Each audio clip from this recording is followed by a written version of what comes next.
Hi everyone, Karina Barn here, Executive Director with Symphony Tacoma.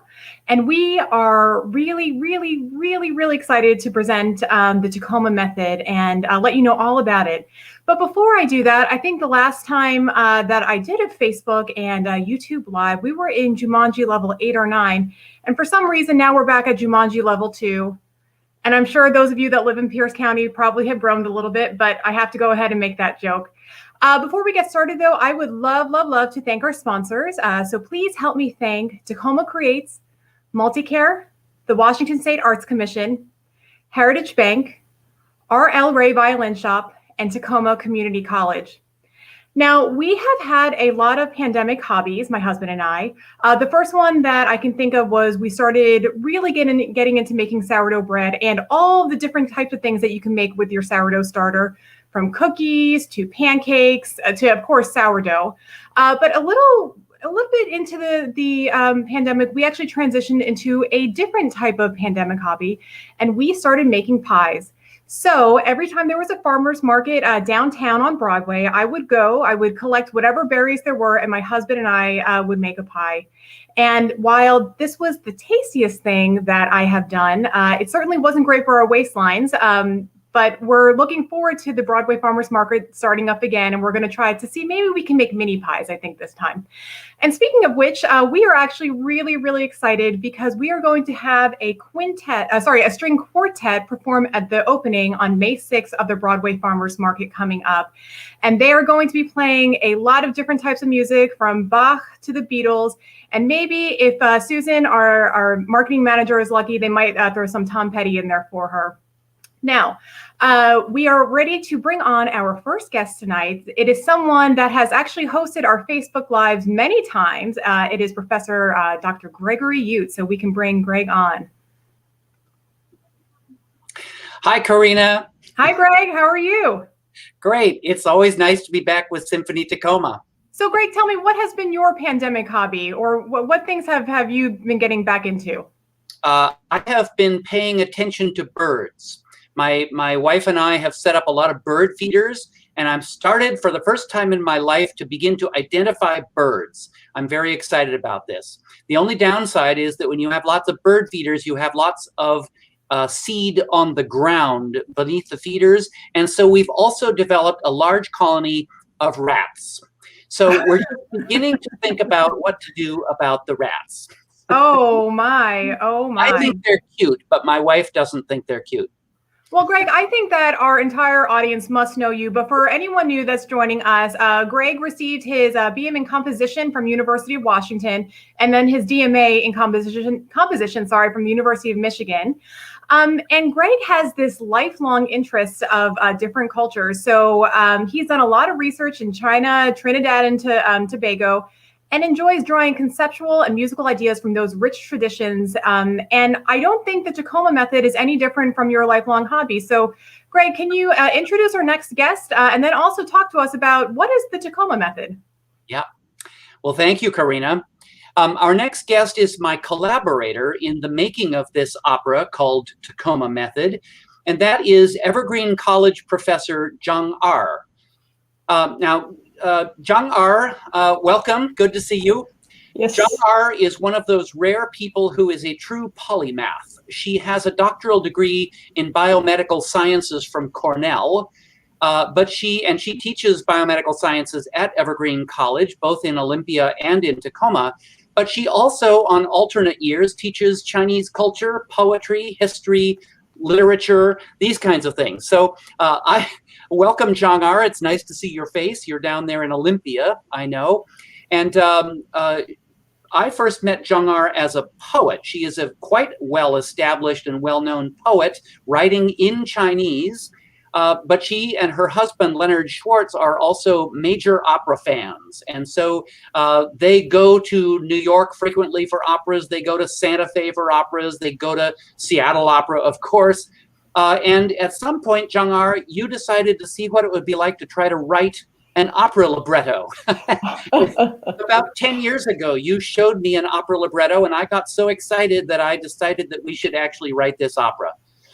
Yes. So, tell us just a little bit about the plot of that opera.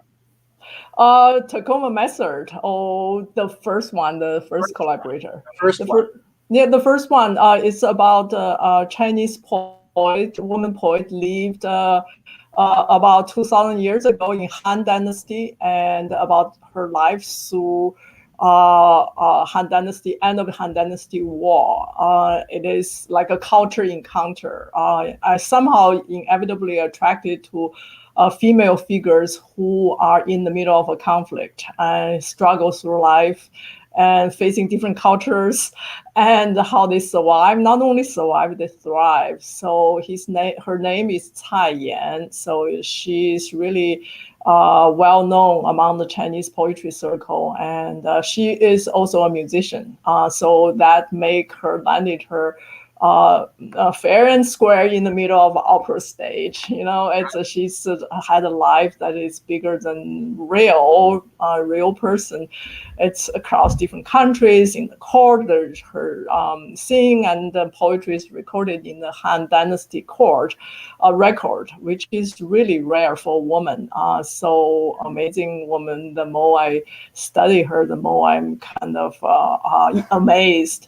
And Greg did the composition, and the brave PLU music opera department students put on the show under Jim Brown, and it was just such a fun experience.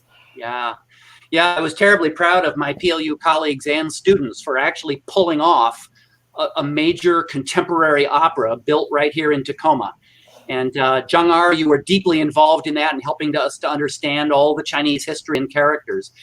And so perhaps, I guess it was sometime during that working time that I introduced you to the very tragic history of Chinese immigrants to Tacoma in the late 19th century, and resulting in what we call the Tacoma Method, which was Tacoma's way of expelling its Chinese pioneer community from the city in 1885.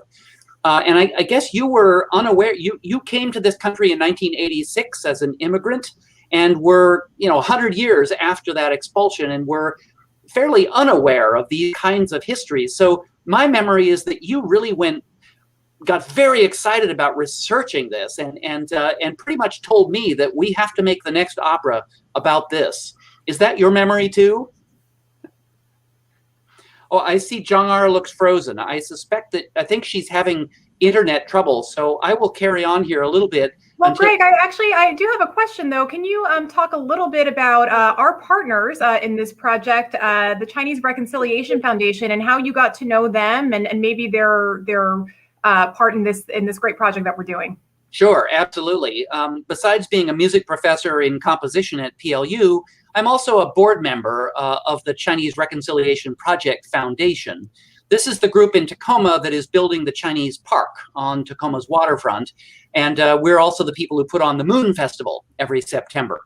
And of course, that park is really all about commemorating that 1885 expulsion of the Chinese population, and also trying to create a space where you can not only remember that act of ethnic cleansing, but also come together as a community and support the idea of a diverse and harmonious contemporary Tacoma. So this is one of those rare times when I get to put various pieces of my head together. My composing side, my fascination with Chinese culture, which has been going on for 30 years, and my membership on this board with this project. So it was really delightful for me to see if Symphony Tacoma would like to join the Chinese Reconciliation Project Foundation and kind of jointly create an opera about this. Hi, Zhang, you're back. This is a pandemic time. I'm so terribly sorry. I'm living in the beautiful rainforest, but the internet is in and out. So no where problem. Are we? Well, so I was just talking about the Chinese Reconciliation Project Foundation and your discovery of this history. I've sort of briefly talked about what happened, the expulsion of it. But tell us just a little bit about your research and sort of your exposure to this topic, and how you created a topic, a plot and characters for this opera. Yeah, I came to Pacific Northwest in 2004 and so on. So I never heard of the Chinese exclusion, a Chinese expulsion from Tacoma until through learning Pacific Northwest history from some of my colleagues at Evergreen Tacoma. And then Greg told me that here is an opportunity trying to do an opera together with all these different partners who seems to be interested. So I just has to do a lot of research, like what I do for most of my project. I do a lot of research, and I found plenty of materials about the incidents because 100 years is not that long history. And Tacoma at that time has a couple of newspapers. We still has court papers. We still have a historical book, particularly one book by Murray Morgan, Puget Sound. And so I got a lot of information about the incidents. And but then I feel that I still don't have an opera because account about all the force, economic force, political force, and lead and atmosphere during that period lead to the expulsion that I had a feeling about it, but I don't have a Chinese voice about the events, and the community in Tacoma is gone, and so. But one thing, 2 months into the research, I found affidavit from one of the major merchant during the time, and at the trial of the people who drive the Chinese community off, and Lang Mei's testament on the court, and he was describing the events on that day, what happened. Especially, he was talking about his wife become mad, refused to go, do not obey the order, and then physically she was dragged out of the house. And then she went mad, and she says her attackers hatchet and start using the hatchet into the crowd, has to be restrained.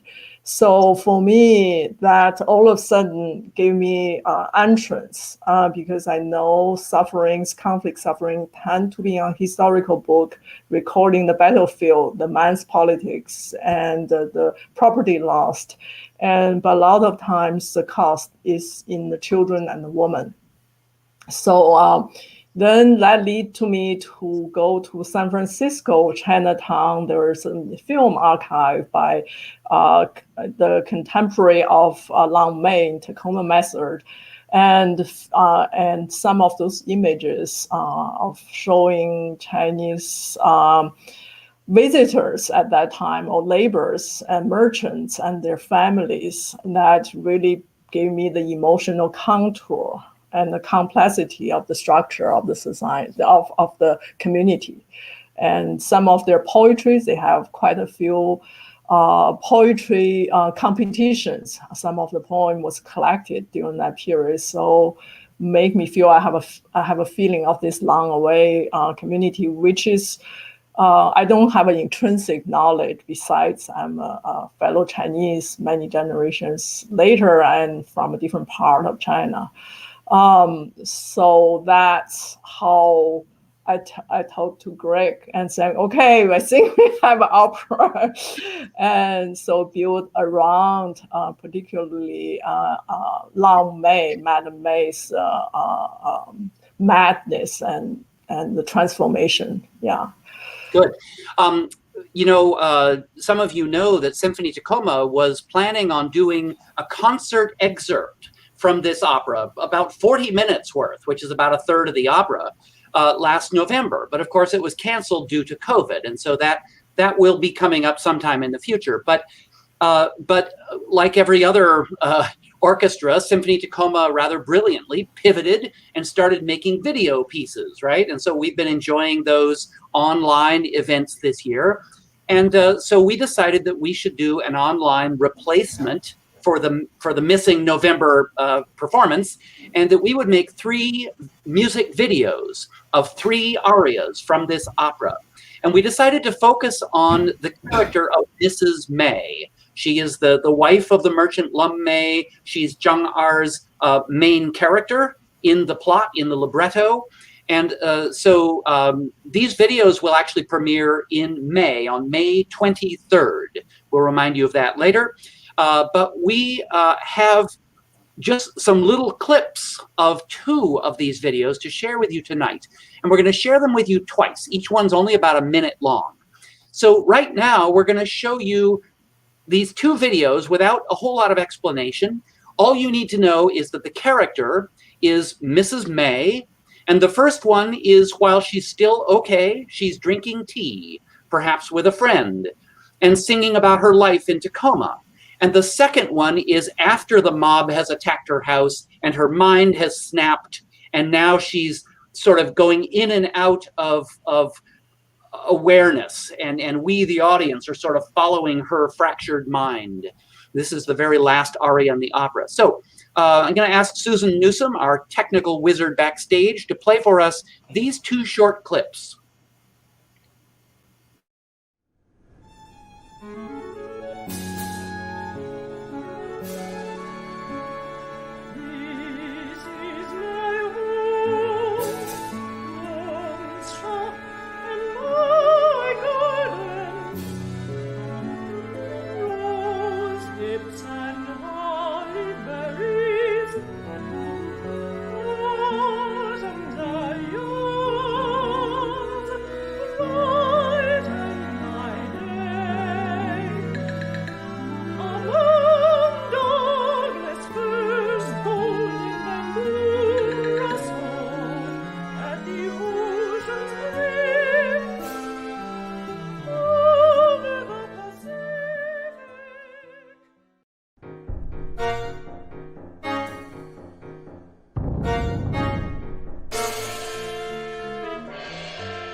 Okay, so we're going to come back to those a little bit later.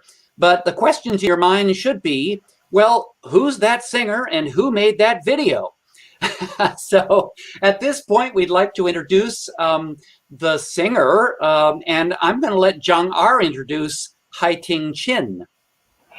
Yes, Hai-Ting Chinn is a really well-known mezzo-soprano, has been seen all over the world, particularly nationwide, in different venues, and particularly interested in contemporary work.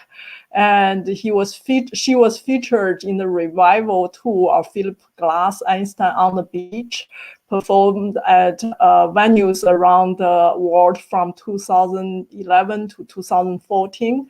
And besides performing other composers' work, Hai-Ting also create and perform science fair and opera with experiments, a stage solo show of science set to music, and her new opera was fantastic. We just viewed it online.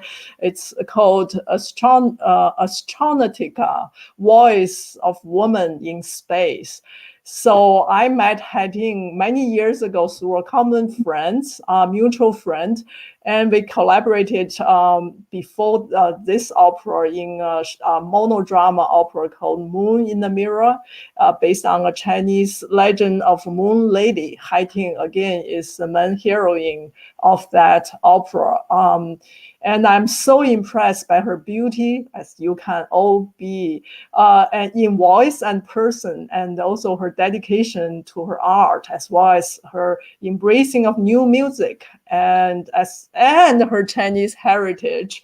Indeed. So let's welcome Hai-Ting Chinn to join us on the screen. Hello, Hai-Ting. Hello. I don't know if I can live up to all that. No, you are. I'm not exaggerating. Yeah. I can tell the audience that Zhang told me that when she was writing the character of Mrs. May, she had Hai-Ting Chinn in mind, both as a persona and as a voice. And so that's why she chose mezzo-soprano as the voice range, because she just really wanted to hear Hai-Ting's voice sing it. And because of that, Symphony Tacoma, when we were thinking about the performance last November, asked Hai-Ting if she would be able to come to Tacoma and sing that performance. But unfortunately, she was on her way to Singapore to do another Philip Glass performance, I think. So Canceled. Canceled, unfortunately, due to the pandemic. But anyway, we're going to get you to Tacoma one of these days very soon. I hope so. So Hai-Ting, tell us just a little bit about when you received the libretto and, of course, the music from me. What is it about your background, your personal interests, that caused you to be interested in this role of Mrs. May? Well, I'm, of course, incredibly interested in the Chinese experience in America because it is my cultural heritage. My Chinese grandfather came to the States in 1908, and my Chinese grandmother was born here in 1925. And that grandfather early in life apparently ran away from home, that is the West Coast in San Francisco, to try to sing Chinese opera in New York City when he was a teenager. I don't know how much that story has been exaggerated over the years, but apparently he spent a little bit of time in New York singing with the Chinatown Opera there. And then he returned to the West Coast to work in his uncle's restaurant, and later to own a laundry. And in fact, later in life, he used to semi-jokingly say, quote, "I have done everything that a Chinaman can in the US. I have worked in a restaurant and I have owned a laundry." And he was a man of great culture and intelligence, and that was the best joke he could make in the 1980s. Yeah. And he also worked in the Cultural Center in San Francisco, where he communicated and studied a lot of the historical experience of the Chinese in America, which most unfortunately included a lot of the use of the Tacoma Method. A surprising, shocking number of Chinese communities were entirely driven out of their towns, some of them murdered, some of them, the Chinatowns burned and razed to the ground.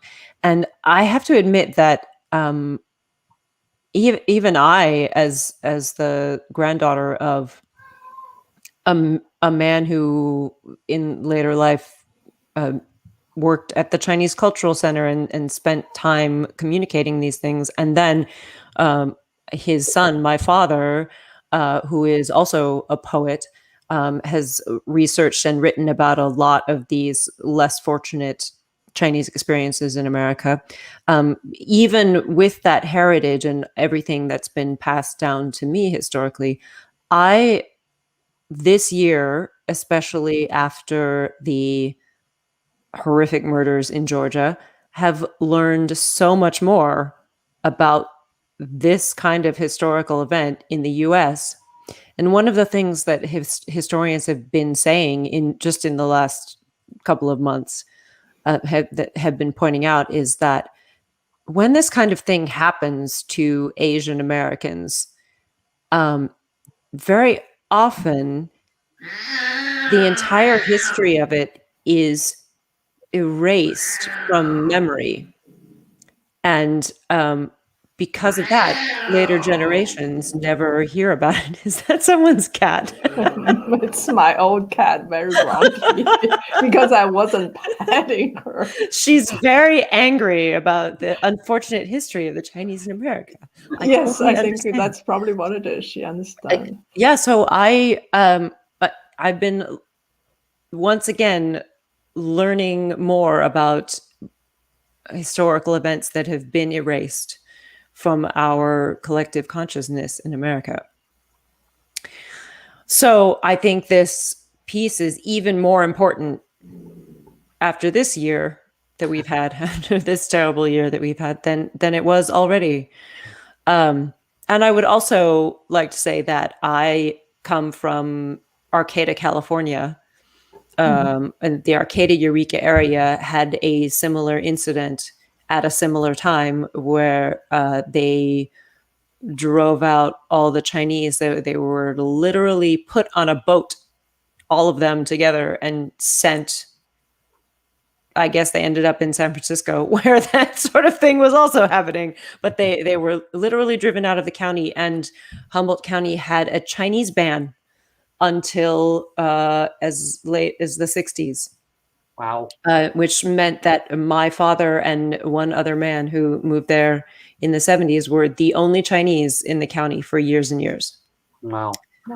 So when you take on a role like Mrs. May, it sounds like you've got a lot of personal experience to bring to this role. And I wouldn't say personal experience, because thankfully, in my lifetime, the kind of prejudice and trouble that I've experienced has been very minor. I mean, I think microaggressions is the greatest that my generation had to put up with until this year. Mm-hmm. I've never been afraid for my life or my livelihood until this year, and it's terrifying that we could cycle in this country to a moment, back to a horrible moment like this. Right. Yeah. Zhang and I have been sort of bemoaning the fact that this opera's topic is getting more relevant by the day. Yes, that's not the way that the arc of history should be moving. Yeah. Right. I would also, there's another interesting thing that happened between the time that you first gave me the libretto and the time when I recorded the arias, which was the idea of the operatic madwoman, which is a recurring operatic story, became to me maybe not the story that I wanted to tell with the videographer, because by the time it got to recording these arias and we had been through this year of Black Lives Matter and ethnic minorities in the US angrily protesting, but with justifiable righteous anger, it became very important to me that Mrs. May is not mad in that traditional opera sense. She's mad. She is righteously angry, and she has every right to be. And if the world perceives that as mad, fortunately, in the libretto, you very nicely make that, there's that ambiguity. Is the world mad? And she says, you and you and you are mad. The world is mad. Am I mad? Yeah. Tell for yourself. Right. Yeah. Great. So let's introduce now the person who actually made the video, and that's Jasper Davis from New York City. And he and Hai-Ting are the ones who've actually met on the East Coast. So we met Jasper through Karina Barn, Executive Director of Symphony Tacoma. Jasper, I guess you've done various things with Karina before. And so when Symphony Tacoma and Chinese Reconciliation Project Foundation decided to try to make music videos this spring, they thought of you. And so Jasper, welcome, and tell us just a little bit about your background, because I know besides making films, you're also a musician and very much used to being around music making. Yes, absolutely. So hi, I'm Jasper Davis, founder of JLD Media in New York City. I'm originally from Houston, Texas. I moved up here to pursue my education in classical music. I actually went to the Manhattan School of Music and studied orchestral performance for bass trombone, got my master's degree there. Upon exiting school, I also worked for the school as an AV engineer. So that's where I kind of started cutting my teeth in terms of recording musicians and also doing a little bit of video work. That transitioned into a freelance kind of thing. And the nice part about actually being a musician and on top of that a brass player is that the circle in New York City is pretty tight. You meet a lot of colleagues, you hang out, and you become friends. So by playing gigs on trombone, I kind of had this built-in base of clients that then became clients for my video business, essentially. So I've worked with a lot of classical musicians, specifically a lot of brass players, such as Karina and her husband, Elon Morgenstern, which is how I was introduced to this project. After I worked with them on a few things, Karina let me know about Greg and Zhang and your project coming into a video format due to COVID challenges. And since I was going to be in New York and Hai-Ting was going to be in New York, it seemed like, as fate would have it, we'd be able to meet up and make this happen. So that's how I got brought on board, and it's been a very exciting process. Well, it was certainly a major relief to me because most composers are kind of control freaks, and I'm probably no exception. And so to just sort of send score and audio files off to a stranger in New York City and with my fingers crossed hope that it would turn into good music and video, it's kind of uncharacteristic for me. But it was a wonderful discovery to learn that Jasper is a musician and he knew all about my software that I use, and he no problem, download this, upload that. I know exactly where to put that sound effect. It was just enormously relieving to know that I was putting this in the hands of a fellow musician as well as a filmmaker. Well, Jasper and Hai-Ting, I know that you were the ones who had to find a venue that was open where you could record, and Jasper and I went back and forth a few times on backdrops and what should the thing look like. Zhang had ideas about characterization and these things. So Jasper and Hai-Ting, tell us just a little bit about the experience of making this video, including, I know, a little bit of a COVID interruption. Oh, well, I guess everything, I look at it, starts in pre-production. So that's all of the consultation, planning, speaking with not only the client, but the talent that's involved. Obviously, due to COVID, this was a bit of an odd one in that all of that took place via email. We didn't even have a Zoom meeting, which is like very in vogue right now. It's kind of strange that we didn't do that looking back. Everything was written correspondence, and to draw a corollary, that's kind of like being sent sheet music and then a month and a half later playing the concert with no rehearsal. That's what yeah. So when I showed up to set that day, that's kind of what it felt like due to these challenges. But as far as a venue, I was very fortunate. I do have a great relationship with the venue downtown, the Centennial Memorial Theater. I do a lot of AV work there. They were open, and and the venue manager were great friends. He's a trombone player. Being a brass player has a lot of perks in this town, apparently. So we were able to get in. They had a great set designer. My company brought on the lighting director, PA. So we had a little crew come in, and with Hai-Ting, meeting her for the first time on set that day, there were 4 of us in total, and we made it happen. Yeah. So, yeah. I was thinking, Hai-Ting, is my memory correct that you were planning to do this a few weeks earlier, but you had a little bit of a COVID scare, didn't you? Yeah, I mean, there are constant COVID scares in Manhattan. Unless you're literally staying in your house, if you're even with small groups of people, there are so many people and there are so many possible avenues of exposure. It's not the only one I've had. I've had 5 or 6 times where someone who was with someone who was sick. I mean, that's the whole contact tracing thing. In this case, I had been in a recording session with someone whose live-in boyfriend tested positive the day after we recorded. Yeah.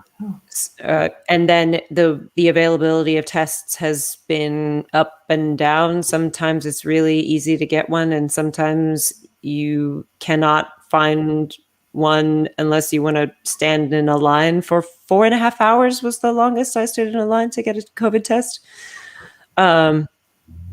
So we just had to wait until I got a negative test result.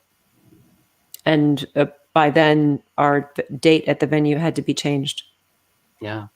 And then, Jasper, I know you were saying that, you came in with some ideas. You'd read libretto, you had ideas, you and I had emailed about things, but Hai-Ting, of course, had learned this music and was sort of inside her conception of this character.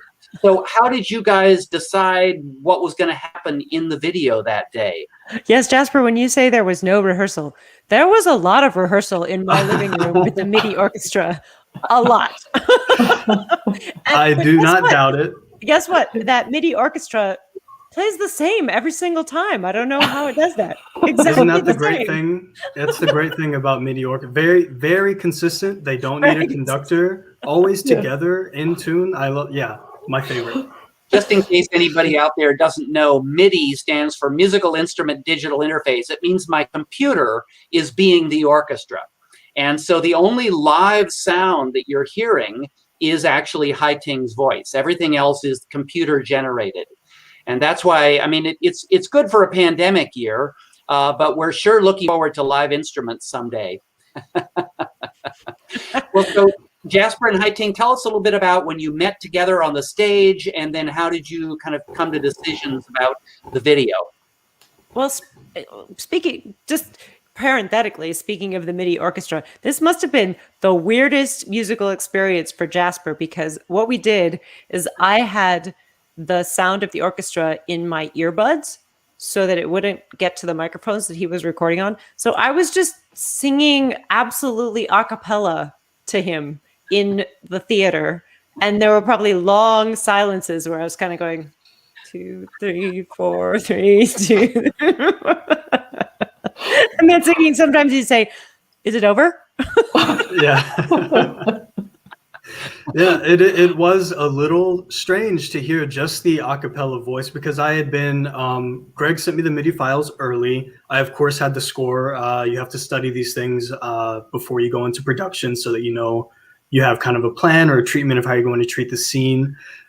So I had been listening to the music as a MIDI file, but then to hear Hai-Ting sing it live, first of all, beautiful, astounding voice, resonating through this beautiful, astounding space.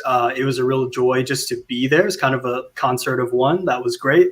But also to hear the vocal line isolated, you start to kind of hear, like, there are parts that kind of sound like Berg, or you'll hear like some Wozzeck or some Adams suddenly spring out of a line, some chromaticism and tone row type stuff that I wasn't keying into when hearing the full orchestra along with the vocal part. So it was definitely an interesting experience to record it in that manner.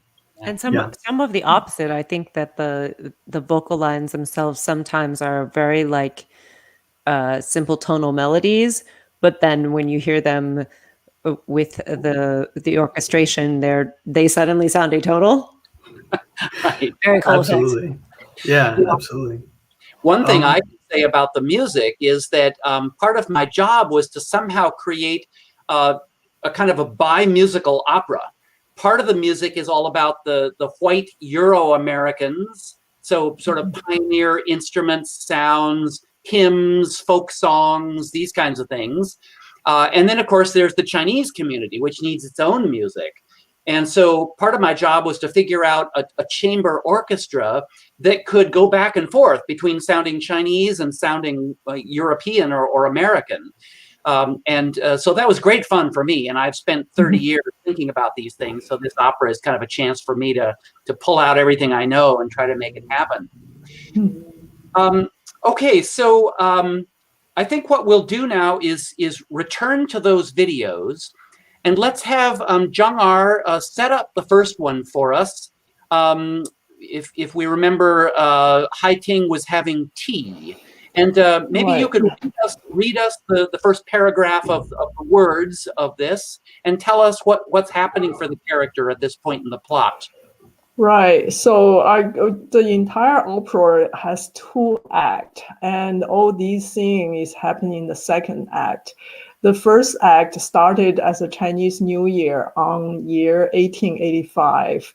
So the Chinese community is hosting a New Year banquet, inviting the new Tacoma folks, white folks, come over for a banquet. So it is the first act is like a prepare the audience and set the frontier atmosphere and start building the tension of the laborers and coming down the railroad versus a Chinese worker who built the railroad and ended up settled down.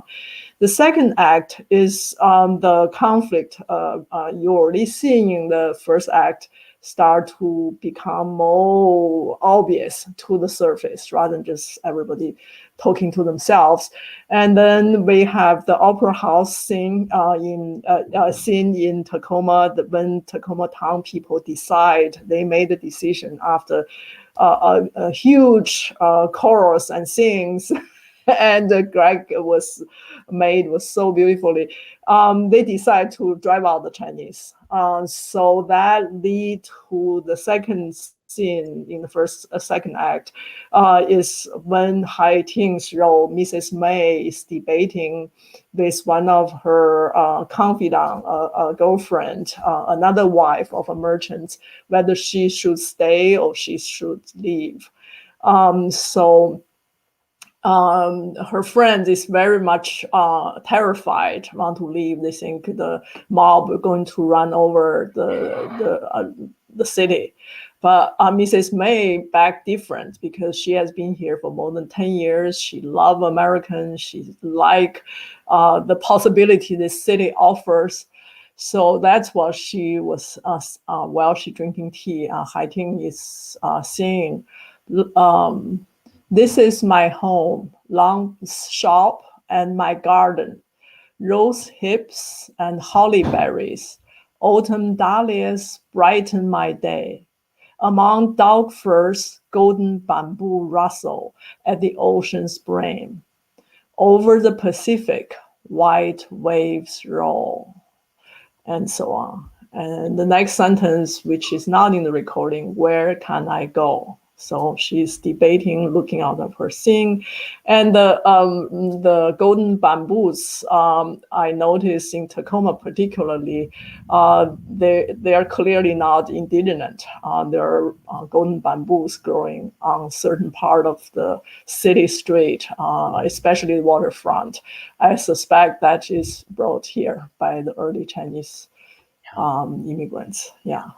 So Hai-Ting, what were you thinking as you're singing this aria? What's going through your mind?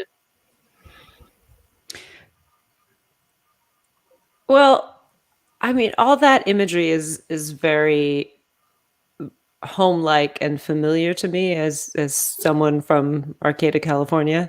So I think that was in my mind at the beginning, but the striking bit that it does not appear in this part of the video, and the part that kept I kept getting a little choked up rehearsing it, was at the end of this aria where she says about her children, she says, they are Americans. Mm-hmm. Nothing bad can happen here. We're Americans. The Constitution will protect our street. Yeah. And I just kept thinking about all the streets that the Constitution did not do jack squat to protect over the years. Yeah. And how much hope there has been in this kind of American dream, and how much disappointment over the years. Yeah. Good. Especially first generation immigrants has this kind of optimistic that later generation don't share anymore, because I wouldn't say that. I would say that the later generations share it in a completely different way. That my generation, I mean, I'm like second and a half or something. And the other side of my family is Jewish and had a similar immigration story. But our generation grew up very much thinking that way, that the Constitution will protect us. We are Americans. And I think it's very telling also that the original birthright citizenship case that established birthright citizenship in the mid-19th century was a Chinese immigrant who fought to say, I was born here, therefore I'm American. Yeah, nice. And gave us all that right. That was before the Chinese Exclusion Act, I would point out. So, ups and downs of history. In any case, we do share that kind of optimism and the kind of feeling that, well, we're American. Obviously we're American. And it's unfortunate that other Americans seem to still want to exclude us because of the way we look, and kind of lump us together. Whatever Asian country we come from, we still are asked, where do you come from? I come from Arcata, California. Yes, I do. Let's go ahead, Susan, and play once again the first of these videos. This is my home.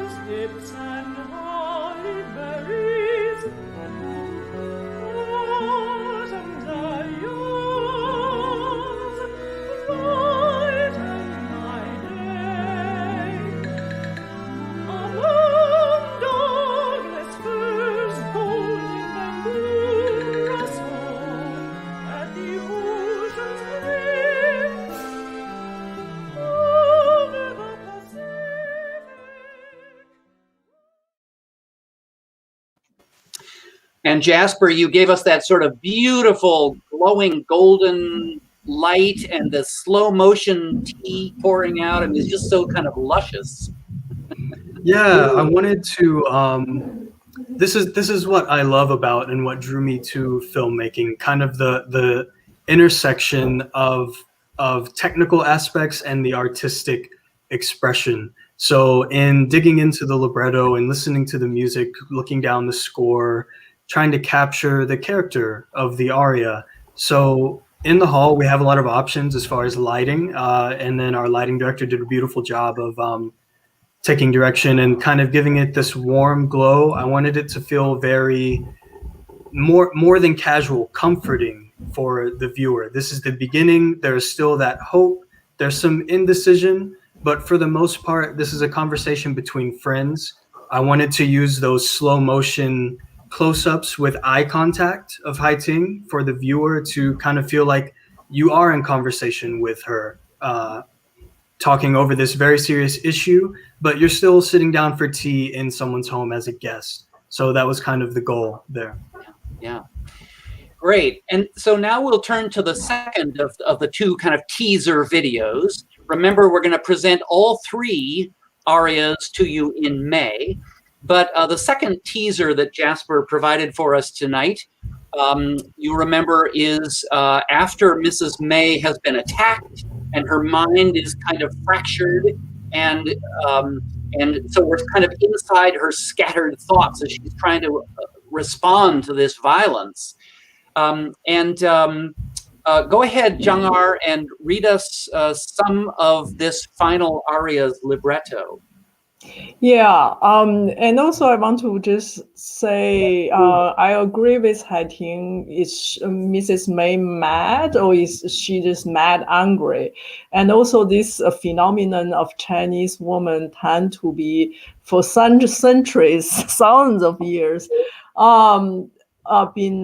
has holding very low status in family, in community, and they tend to not be allowed to offer opinions, especially objection to what is put on them. So many of them physically manifest their objection by turning mad, have psychotic moments, breakdowns. So for that is acceptable.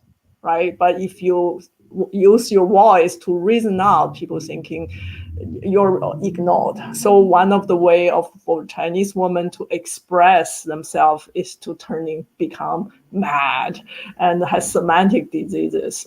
So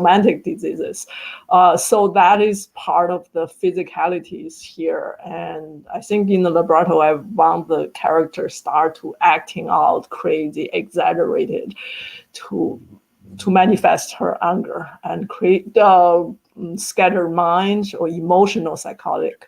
So the lines, once she been dragged out, and then she come out saying, "Mad, am I mad? Ha! You are mad." He's pointing to the people who plotted this thing. The world is mad, the moment mad, this rain, this darkness over my eyes, where is the light? And she continues and calling out to the celestials and talking to her husband, talking to her, Yeah. And this is one of the longest arias in the opera, both in terms of the length of the libretto, and I believe it's about 11 minutes long in the music. And it goes through a whole series of ups and downs musically as I was responding to the mood that Zhang seems to have put in the libretto. So this is, again, just the very first minute or so of an 11-minute aria that basically ends the opera. So, Hai-Ting, anything you want to say about how you approached this?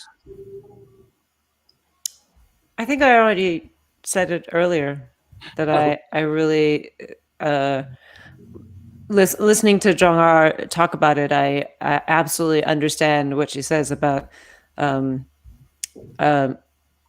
a class of people who is less listened to needs a more extreme way of responding. But I think that in order to get any attention, but I think that fits right into what I was saying about protests that have happened in this country, that where those in power have reacted to people's righteous anger as though it were dangerous madness, but it's not. It's just righteous anger. Okay. Jasper, any thoughts from you before we play this last video? Yes. So on the shoot, on the day itself, Hai-Ting did express to me, so listen, for this aria, I do want to get this idea across that Mrs. May is not mad as in any terms of like psychotic or lunacy. She's mad, angry, or if she is in an altered mental state, it is at the hands of these people that are so violently oppressing this community. And so I did take that to heart, and I definitely can relate and appeal to those ideas. So what I tried to do was incorporate some of, you'll notice right at the beginning of the clip, there's some sort of a crossfade, and near the end of it, Hai-Ting is giving kind of like a chest beating motion, very aggressive. There are also some hand motions and actions that are kind of martial in nature. combative. You have to remember that in the scene, there's a crowd, an angry crowd that she's confronting, essentially. So I tried to incorporate that on the shoot, the day of the shoot itself, with the raw footage, and then in post-production, use some of the crossfading, use some of the shaky handheld footage from the camera that I got that day to elicit the more erratic emotion. Anyone who's ever been under extreme duress, anyone who's ever experienced trauma knows that weird mixture of pure lucidity and also racing thoughts, adrenaline, not quite knowing what's happening, even as you have that very clear conscious voice in your head. So I tried to juxtapose those two ideas in a way that did not make the character seem insane, but kind of traumatized, justifiably. We also use that in the lighting, very stark lighting, completely pitch black in the hall, spotlight on Hai-Ting to kind of wash out the features, kind of terrified or pallid facial expression, and bring out the eyes in the emotion. Yeah, great. All right, Susan, let's cue up the second video.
Okay, wow. Well, bravo, Hai-Ting and Jasper. Somebody asked me the other day, are there train motives in this? Because the train is such an important part of the Chinese experience, and ultimately the train was what took the Chinese out of Tacoma at the end of the expulsion. You heard sort of a chugging, that's train wheels, and then you hear woodwinds going da da da. Those are in fact train whistles. And at the very end of this scene, we get literally the sound effect of a train whistle that really sounds quite brutal at the end of this aria. So that is where we are. We will stay tuned, and I'm seeing here in my chat the 22nd. I think, is it the 22nd or the 23rd of May that these videos will be produced and broadcast by Symphony Tacoma with their co-partners, the Chinese Reconciliation Project Foundation. And you will get to see the work of Jasper and Hai-Ting, the full or 3 arias sung by Mrs. May. So with that, we're out of time and we will leave you this evening, but thank you all very much for joining us. Thanks to our sponsors that make this possible. Thanks to Symphony Tacoma. Thanks to the Chinese Reconciliation Project Foundation. Thank you, everybody. It was a lovely conversation. Thank you. Thanks. Thank you. Bye, Hai-Ting and Jasper and Greg. Bye, Where's the yes, opera? Greg, I want to see the opera.